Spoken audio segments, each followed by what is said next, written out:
Good morning बच्चों। जयशंकर प्रसाद का एक हिस्सा हम पढ़ चुके हैं और अब हम आगे का भाग उसका पढ़ेंगे। तो अभी तक हमने क्या पढ़ा था कि ममता जो है दुर्ग से चुपचाप निकल गई। आगे हम पढ़ रहे हैं काशी के उत्तर में धर्मचक्र विहार मौर्य और गुप्त सम्राटों की कीर्ति का खंडहर था। अर्थात जो वहाँ महल बने हुए थे बेटा, वो अब खंडहर के रूप में परिवर्तित हो चुके थे। भग्न चूड़ा तृणगुल्मों से ढके हुए प्राचीन ईंटों के ढेर में बिखरी हुई भारतीय शिल्प की विभूति। भग्न चूड़ा माने जिसकी गगन ऊंची ऊंची जो चोटियाँ बनी थी वो सब टूट गई थी। जो हमारे भवनों के ऊपर झंडे बनते हैं, उसके ऊपर एक गुंबद बनता है, वो सब टूट गई थी। तृणगुल्मों से ढके हुए प्राचीन जो दुर्ग था वो कैसा तिनके और जगह जगह ईंट मिट्टियों के ढेर से ढक गए थे। ईंटों के ढेर में जो भारतीय शिल्पकला थी वो क्या थी, टूट फूट करके ईंट के ढेर में परिवर्तित हो गई थी। ग्रीष्म की चंद्रिका में अपने को शीतल कर रही थी। गर्मी के ऋतु में चांदनी रात में अपने आप को शीतल कर रहे थे, अर्थात वो ठंडक महसूस कर रही थी, ऐसा प्रतीत हो रहा था। जहाँ पंचवर्गीय भिक्षु गौतम का उपदेश ग्रहण करने के लिए पहले मिले थे, उसी स्तूप के भग्नावशेष की मलिन छाया में एक झोपड़ी में दीपावलोक में एक स्त्री पाठ कर रही थी। अनन्याश्चिन्तयन्तो माये जनाः पर्युपास्ते। पाठ रुक गया। एक भीषण और हताश आकृति द्वीप के मंद प्रकाश के सामने आकर ठहर गई। ये जो पाठ ममता कर रही थी, उसके बाद क्या हुआ कि उसी समय उसको एक आकृति दिखाई दी और उस आकृति को देखते ही ममता जो पाठ कर रही थी उसने अपना पाठ करना बंद कर दिया, रोक दिया। और उसके बाद में बेटा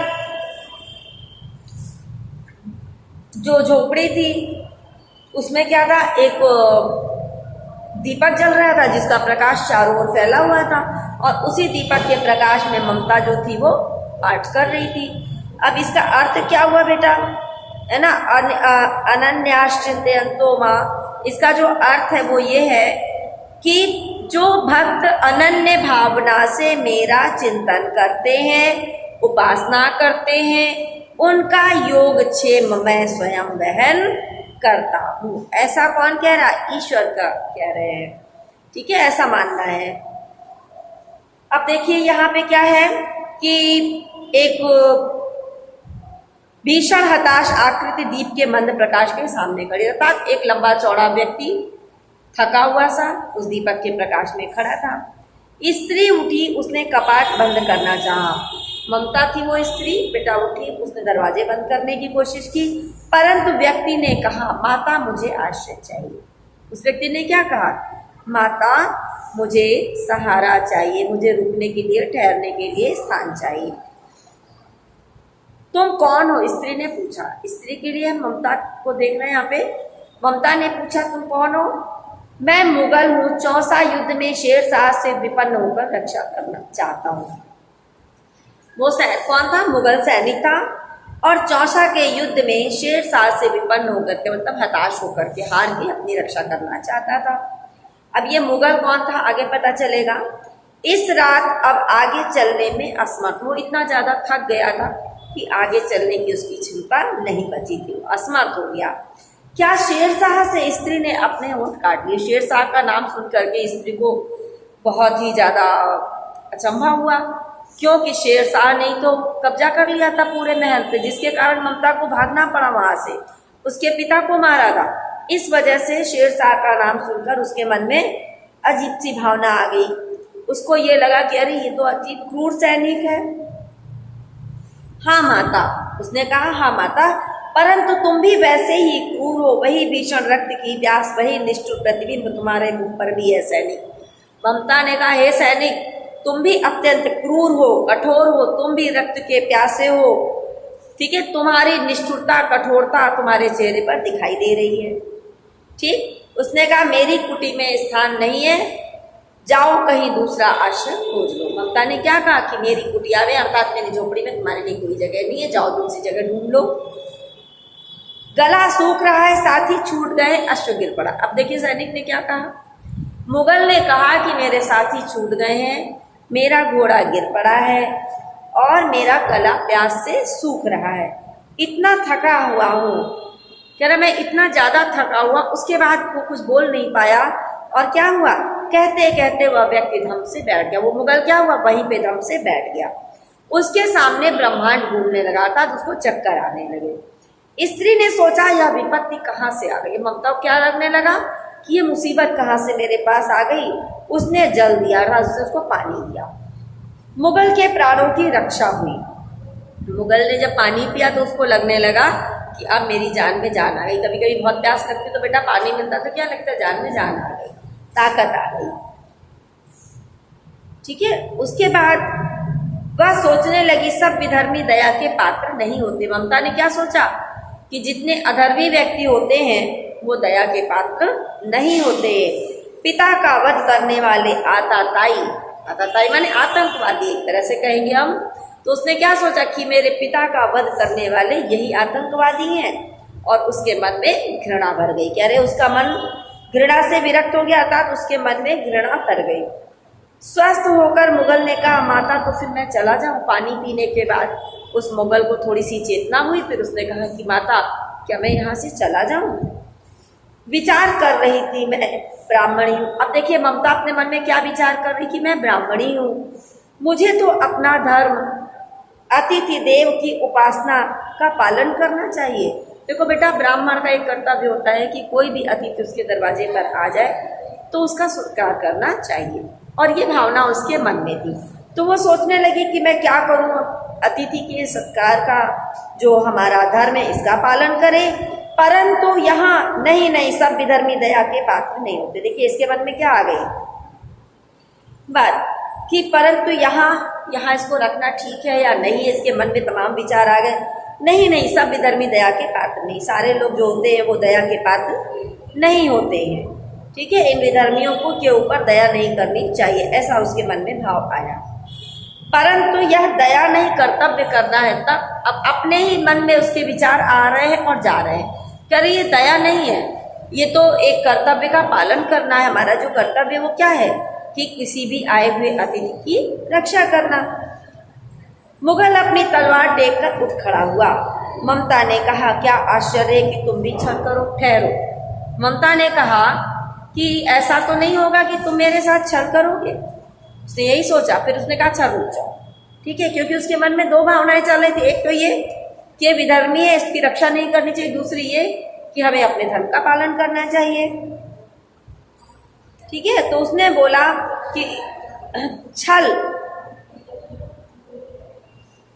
हाँ, मुगल अपनी तलवार कर उठ खड़ा हुआ। ममता ने कहा क्या आश्चर्य तुम भी छल करो। ठहरो, ममता ने उससे कहा कि ऐसा तो नहीं कि तुम भी मेरे साथ धोखा करोगे, रुक जाओ। छल नहीं, तब नहीं स्त्री। मुगल ने कहा अगर आपको ये लगता कि मैं आपके साथ छल करूंगा तब मैं यहाँ नहीं रुकूंगा, जाता हूँ। तैमूर का वंशधर स्त्री से छल करेगा। उसने कहा कि मैं तैमूर का वंशधर हूँ, तैमूर लंका वंशज अर्थात उसका पुत्र या पौत्र प्रपौत्र हूँ, और मैं स्त्री के साथ छल करूंगा। मेरे वंश में स्त्री के साथ छल नहीं किया जाता है, ऐसा उसका कहने का मतलब था। जाता हूँ, भाग्य का खेल है।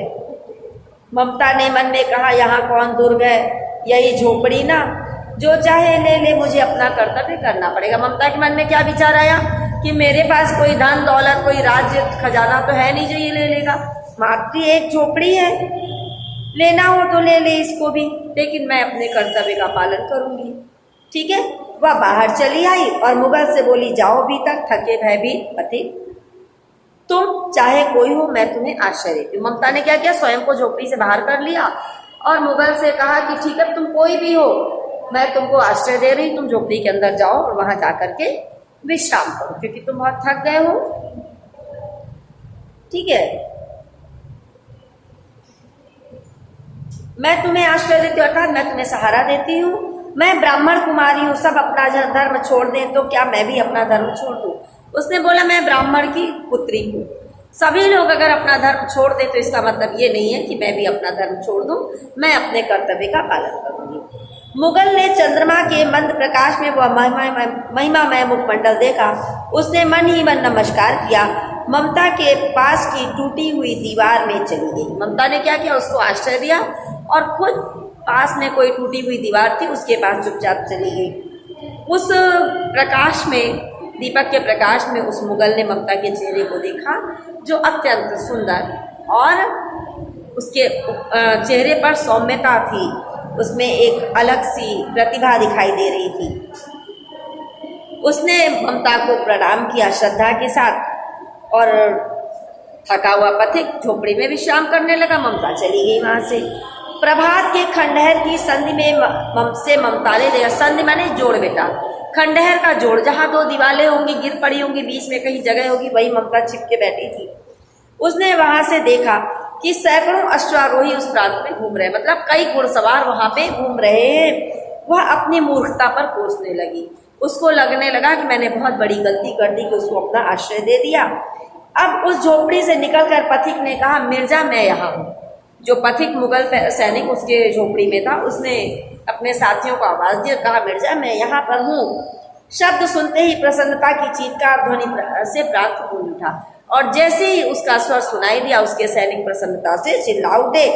ममता अधिक भयभीत हुई, ममता डर गई। पथिक ने कहा, वह स्त्री कहाँ है, उसे खोज निकालो। उस पथिक ने बोला कि उस स्त्री को खोजो जिसने मुझे यहाँ आश्रय दिया था। ममता और अधिक सचेत हो गई, सचेत होकर के छिपने का प्रयास करने लगी, दाव में चली गई, अर्थात और अधिक गहराई में चली गई। वो दिन भर उसमें से ना निकली और दिन भर वो उसी गुफा में छिपी रही। संध्या में जब उन लोगों के जाने का उपक्रम हुआ तो ममता ने सुना पथिक घोड़े पर सवार होते हुए कह रहा, मिर्जा उस स्त्री को मैं कुछ दे ना सका, उसका घर बनवा देना, क्योंकि मैंने विपत्ति में यहाँ विश्राम पाया है। यह स्थान भूलना मत। इसके बाद वे वहां से चले गए। ठीक है। उसके बाद मुगल सैनिक जब जाने लगा तो उसने अपने सैनिकों से कहा कि इस झोपड़ी की जगह एक सुंदर सा घर बनवा देना, क्योंकि मैंने यहाँ विश्राम किया है। जिस स्त्री ने मुझे आश्रय दिया था, मैं उस स्त्री को कुछ भी देने में समर्थ नहीं हो पाया। इस स्थान को मत भूलना और उसे निश्चित रूप से कुछ ना कुछ तुम जरूर, इसका घर जरूर बनवा देना। तो बेटा इसके आगे हम रेखांकित अंश की व्याख्या कर लेते हैं। आगे के जो एक्सरसाइज हैं, तो 3rd नंबर एक्सरसाइज जो अभी हमने नहीं किया है, काशी के उत्तर में धर्मचक्र विहार मौर्य और गुप्त सम्राटों की कीर्ति का खंडहर था। भग्न चूड़ा तृणगुल्मों से ढके हुए प्राचीन ईंटों के ढेर में बिखरी हुई भारतीय शिल्प की विभूति ग्रीष्म की चंद्रिका में अपने को शीतल कर रही थी। बेटा इतना आपका जो है ये रेखांकित अंश था। तो पाठ का नाम सबको पता है ना, ममता, लेखक का नाम जयशंकर प्रसाद। रेखांकित अंश की व्याख्या देख लीजिए। जयशंकर प्रसाद जी का कहना है कि काशी भारत का पवित्र तीर्थ स्थल है। इसके उत्तर में सारनाथ है, जहां बौद्ध भिक्षुओं ने बौद्ध विहार टूटकर खंडहरों में बदल चुके थे। जो बौद्ध भिक्षुओं के बौद्ध विहार क्या थे, टूटकर खंडहरों में बिखर चुके थे, बदल चुके थे। इन बौद्ध विहारों को मौर्य वंश के राजाओं तथा गुप्त कालों के सम्राटों ने बनवाया था। इन बौद्ध विहारों में उस समय की वास्तुकला और शिल्पकला के सुंदर नमूने थे, जो अभी भी दिखाई दे रहे थे, जो कि मौर्य और गुप्त वंश के सम्राटों के यश की, उनकी कीर्ति का आज भी गान करते हुए प्रतीत हो रहे थे। इनके जो शिखर थे, इन भवनों के जो शिखर थे बेटा, वो टूट चुके थे और खंडहर की दीवारों के पास घास फूस लताएं आदि उग आई थी। टूटी फूटी ईंटों के ढेर इधर उधर बिखरे पड़े थे। इन ईंटों के में बिखरी हुई क्या दिखाई दे रही थी, भव्य भारतीय शिल्पकला, अर्थात हमारे भारत की जो सुंदर शिल्पकला थी, उन ईंटे के ढेर में बिखरी हुई सी प्रतीत हो रही थी। गर्मी के दिन में शीतल चांदनी में ये शिल्पकला ऐसा लग रहा था कि अपने आप को डुबो रही है या उसमें स्नान कर रही है। इसके बाद बेटा नेक्स्ट क्वेश्चन है आपका, किस वस्तु की स्तूप के अवशेष की छाया में स्त्री क्या पढ़ रही थी और उसका अर्थ लिखिए। तो बेटा स्तूप के अवशेष की छाया में के प्रकाश में, ठीक है, स्तूप के अवशेष की छाया में दीपक के प्रकाश में बैठी एक स्त्री पाठ कर रही थी। अनन्याश्चिन्तयन्तो माम ये जनाः पर्युपासते, अर्थात जो भक्त अनन्य भावना से मेरा चिंतन करते हैं, उपासना करते हैं, उनका योगक्षेम मैं स्वयं वहन करता हूँ। नेक्स्ट है बेटा, और ये पंक्ति हम रेखांकित अंश वाली पढ़ दे रहे हैं। यह विपत्ति कहाँ से आई? उसने जल दिया, मुगल के प्राणों की रक्षा हुई। वह सोचने लगी कि सब विधर्मी दया के पात्र नहीं, मेरे पिता का वध करने वाले आताताई, घृणा से उसका मन विरक्त हो गया। तो बेटा इसमें जयशंकर प्रसाद जी कह रहे हैं कि सारनाथ के बौद्ध बिहार के खंडहरों में रहने वाली ममता ने मनी मन सोचा कि ये विपत्ति मेरे पास कहाँ से आ गई। ममता ब्राह्मणी थी, उसे हुमायूं पर दया आ गई। ठीक है, उसे हुमायूं पर दया आ गई।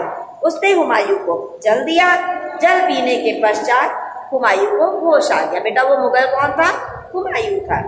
ममता मन में सोचने लगी कि उसने जो है उस मुगल को जल देकर उचित नहीं किया। ठीक है, तो उसने क्या कहा? मैंने उसको जल देकर उचित नहीं किया।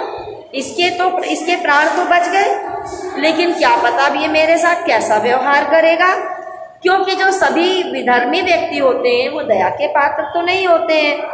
अपने पिता के वध का स्मरण, अर्थात अपने पिता की वध की याद उसको आ गई और उसका मन खिन्न हो गया, विरक्त हो।